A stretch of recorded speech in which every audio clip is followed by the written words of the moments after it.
전능신규 피해자 가족들이 연일 시위를 이어가며 가족 송환을 요구하고 있습니다. 이에 전능신규 측도 입장을 표명하며 대응했습니다. 교회마다 주일학교 행사 준비로 바쁜 요즘 재정적인 어려움과 일꾼의 부족으로 수련회는 꿈도 못 꾸는 교회들이 많습니다.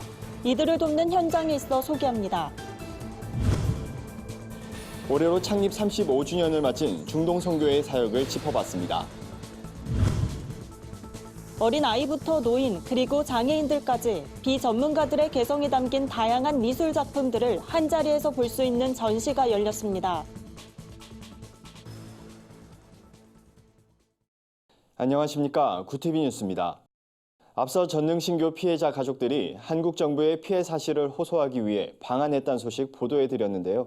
이번엔 서울 전능신교 본부에서 가족을 만나게 해달라며 시위를 이어갔습니다.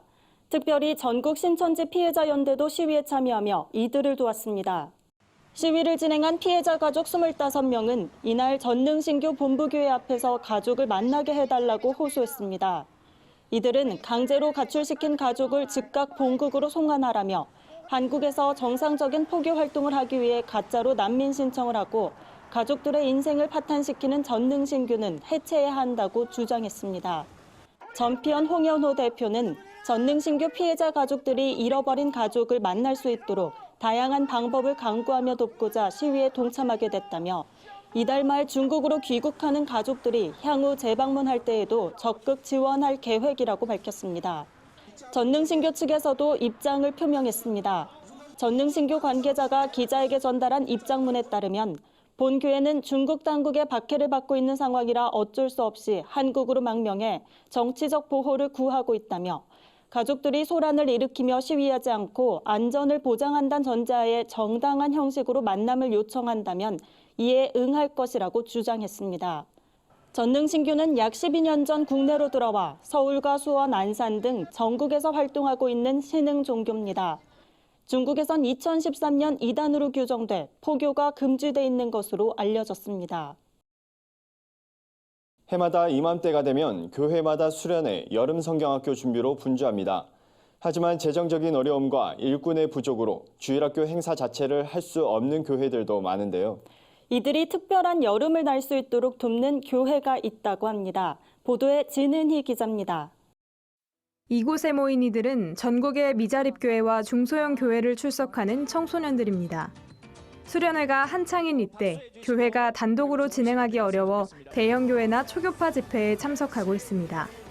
신길교회 이기용 담임 목사는 20년 전 서산 성결교회 목회 시절부터 청소년 사역에 힘써왔습니다.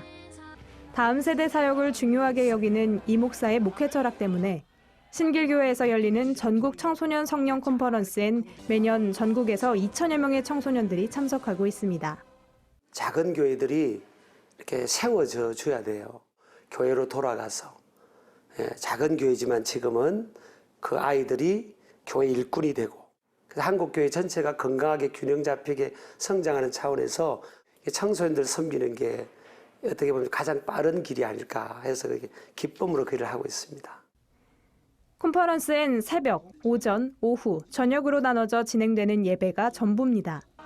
힘들어 보일 수도 있는 긴 예배 일정이지만 참석자 중엔 무속인이었던 어머니를 전도하고 가정의 회복의 역사가 일어난 사례도 찾아볼 수 있습니다. 광림교회가 전국의 미자립교회를 방문해 대신 열어주는 여름 성경학교는 내달 14일까지 열립니다. 이 활동을 13년째 맡고 있는 청년부 교육선교팀은 올해 전국 19개 지역 150여 교회 1,200여 명의 아이들을 찾아갈 예정입니다. 청년들이 직접 복음의 전달자 역할을 하는 겁니다. 교육선교를 처음 갔던 게 20살 때 가서 찬양 인도를 했었는데요. 그때의 기억이 아직도 강렬하게 남아서 매년마다 교육선교를 가게 되는 것 같아요. 아이들이 하나님만을 찬양하면서 집중했던 그 눈망울들이 너무나 예뻐서 다음 세대를 키우고자 하는 기도의 마음을 갖게 됐어요. 청년들은 전국 각지의 교회에 찾아가 다양한 프로그램들로 여름 성경학교에 참석한 아이들을 섬깁니다. 광림교회의 이러한 사역은 농어촌 지역 교회들에게 큰 힘을 주고 활력을 찾게 돕는 역할을 하고 있습니다. 구티비 뉴스 진은입니다. 중동 지역은 우리에게 성경의 땅으로 알려져 있지만 지금은 기독교의 흔적을 찾아보기 힘들다고 해도 과언이 아닐 정도로 척박한 상황입니다. 일찍이 중동 선교회의 비전을 품고 다양한 사역을 펼쳐온 중동 선교회가 올해로 창립 35주년을 맞았다고 하는데요. 구티비 글로벌 선교방송단 협력기관이기도 한 중동 선교회 사역을 짚어봤습니다. 차진환 기자입니다. 중동 지역의 요르단과 시리아, 레바논 등은 예수님이 사역했던 지역으로 신구약을 통틀어 성경의 주 무대가 됐습니다. 베드로와 요한, 사도 바울이 사역한 곳으로 알려진 터키는 창세기에서 요한계시록까지 두루 등장합니다. 하지만 지금은 8천만 국민 중 99%가 이슬람교인 땅입니다. 중동 선교회는 기독교의 흔적을 찾기 힘든 이곳 중동에 그리스도의 푸른 계절이 오리란 믿음을 품고 35년 전 사역을 시작했습니다. 처음에 중동 선교 시작할 때만 해도 정말 결안으로 바위를 친다고 할 정도로 이렇게 어리석은 같이 보였어요. 이렇게 35주년이 지나다 보니까 하나님께서 중동 선교를 통해서 역사했다고 이렇게 간증할 수밖에 없고. 중동 선교회는 현재 100여 명의 선교사들이 현지와 국내 본부에서 사역하고 있습니다. 현지에서는 주로 교회를 개척하고 자립할 수 있도록 제자 양육을 중심으로 사역합니다. 특히 여성 난민과 어린이에 대한 교육 사역은 좋은 열매를 맺고 있다는 평가입니다. 선교사들은 과거에 비해 선교적인 환경은 나아지고 있다고 이야기합니다. 젊은 층의 무슬림들 중에는 복음에 대한 거부감이 크지 않는 경우가 많고 히잡을 쓴 여성들도 선교사를 친근하게 대하는 모습을 종종 볼 수 있다고 전했습니다. 처음에는 우리가 정말 그곳에서는 추방되고 핍박이 있고 압박이 있다 이렇게 생각했지만은 지금은 그 사람들이 어느 정도 그 선교사인 것을 알면서도 같이 공생하면서 가고 있어요. 선교사들은 현지 사역과 더불어 젊은 세대에게 미디어를 통한 선교로 다가가는 것이 필요하다고 입을 모읍니다. 물리적인 제약으로부터 비교적 자유로운 미디어 선교가 미래 선교엔 필수적이란 겁니다. 전 세계적으로 IS 테러 공포가 확산하면서 한국 교회가 중동 선교의 문을 닫고 있는 것 아니냐 목소리도 나오고 있습니다. 중동 선교회는 이런 때일수록 중동에 피는 복음의 열매가 풍성해지도록 교회의 기도와 관심이 절실하다고 강조했습니다. 구티비 뉴스 차진환입니다. 90이 넘은 노인과 어린아이 그리고 장애인들의 시각으로 본 다양한 세상을 화폭에 담았습니다. 비전문가들의 개성이 돋보이는 미술 전시회가 열려 눈길을 끕니다. 70의 나이에 세탁소 한편에서 그림 그리기를 시작한 류혜윤 씨는 20년이 지난 지금까지도 붓을 놓지 않고 그림을 그립니다. 서울대학교 미술관에서 열리고 있는 7월의 눈, 놀라운 작가들 전시는 류 씨 같은 90대 노인과 발달장애인, 시각장애인 등을 포함해 전문적인 미술 교육을 받지 않은 30명의 작품을 선보였습니다. 정규 교육의 틀에 매이지 않은 이들의 작품 세계는 기존 작가들보다도 훨씬 참신하다고 평가를 받고 있습니다. 사고 났다라는 제목으로 거리 속 넘치는 차 사고를 표현한 작품에는 어린아이의 충격적인 시선이 담겨 있습니다. 인간의 몸속 보이지 않는 내장까지 그려낸 초등학생의 그림도 만날 수 있습니다. 전시를 기획한 문하날 학예연구사는 이번 전시로 작가를 구분하는 기준에 대해서 질문하고자 한다며 우리가 놓치고 있던 보다 풍부한 예술적 활력들을 발견하게 되는 계기가 되길 바란다고 말했습니다. 오늘의 사회 이슈를 조유현 기자가 종합해드립니다. 오늘의 이슈 포커스입니다. 북한이 판문점 회동에서 합의한 북미 비핵화 실무 협상을 외면한 채 잇따라 군사 행보에 나서고 있습니다. 합동참모본부에 따르면 북한은 25일 새벽 강원도 원산 일대에서 동해로 단거리 미사일 2발을 발사했습니다. 이에 앞서 김정은 국무위원장은 새로 건조한 잠수함을 둘러보고 동해 작전 수역에서 임무를 수행할 예정이며 작전 배치를 앞두고 있다고 조선중앙통신을 통해 전했습니다. 한국과 미국이 내달 초 시행할 군사연습이 종료될 때까지 북한은 협상보다는 저강도 무력 시위를 이어가며 대미 압박을 지속할 것으로 관측됩니다. 위메프 투어는 불매운동이 시작되고 일본행 항공권 취소 비중이 5배까지 급증했다고 밝혔습니다.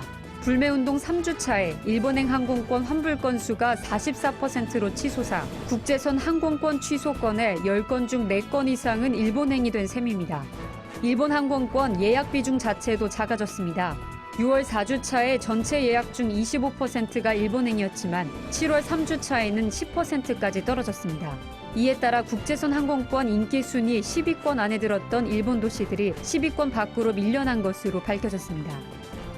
재미한인 의사협회는 북한의 중증 급성 영양실조 발생률이 세계 평균의 약 26배에 달한다고 밝혔습니다. 중증 급성 영양실조는 세계보건기구가 규정한 일반 영양실조보다 영양결핍이 훨씬 심각한 상태로 치료를 받지 못하면 사망에 이를 수도 있습니다. 북한에서 중증 급성 영양실조에 시달리는 5세 미만 아동은 6만여 명으로 추산됩니다. 이 중 90% 이상인 5만 5천여 명은 유니세프가 보낸 의료 지원품을 받았지만 5천여 명은 혜택을 받지 못했다고 협회는 소개했습니다. 이는 대북 제재로 의료 지원이 제때 전달되지 못하는 것과 무관하지 않은 것으로 추정됩니다. 구티비 뉴스 조유현입니다. 글로벌 선교 방송단과 함께하는 교계 소식 전해드립니다. 서울 동남노회 수습전권위원회가 25일 노회 정상화를 위한 임시노회를 열었습니다. 노회원 과반 이상이 출석한 가운데 진광교회 최관선 목사가 노회장에 당선됐습니다.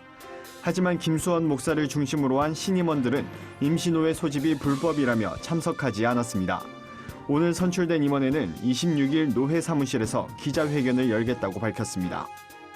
한국성서대학교 성서학과가 26일부터 27일까지 목사와 선교사를 꿈꾸는 101명의 청소년을 대상으로 컨퍼런스를 개최합니다. 바른 아카데미 이사장 정주채 목사와 GP선교회 김종식 태국 선교사가 강사로 나서 목사와 선교사를 어떻게 준비해야 할지 발제합니다. 저녁 집회에서는 청소년들을 위한 작은 음악회도 열릴 예정입니다. 미얀마에서 스테파노조 선교사 기자가 보내온 소식입니다.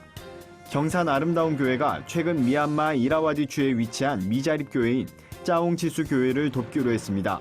짜옹지수 교회 에에모 담임 목사는 미얀마 수도 양곤의 포카렌 신학교를 졸업하고 짜옹지수 교회를 섬기고 있습니다. 경산 아름다운 교회는 미얀마를 비롯해 캄보디아와 케냐 등 가난한 나라의 고아와 청소년을 위한 무료 급식 사역도 진행하고 있습니다. 한국장로교 총연합회 여교역자 협의회가 서울 마포구 해돋는 마을을 방문해 노숙인과 독거노인을 위해 점심 식사를 대접했습니다. 여교역자 협의회 회장 김희식 목사는 예수님을 통해 천국에 대한 소망을 가지고 사는 것이 가장 복되다고 말씀을 전했습니다. 여교역자 협의회는 노숙인들의 알코올 중독 해방을 위해 함께 기도하는 시간도 가졌습니다.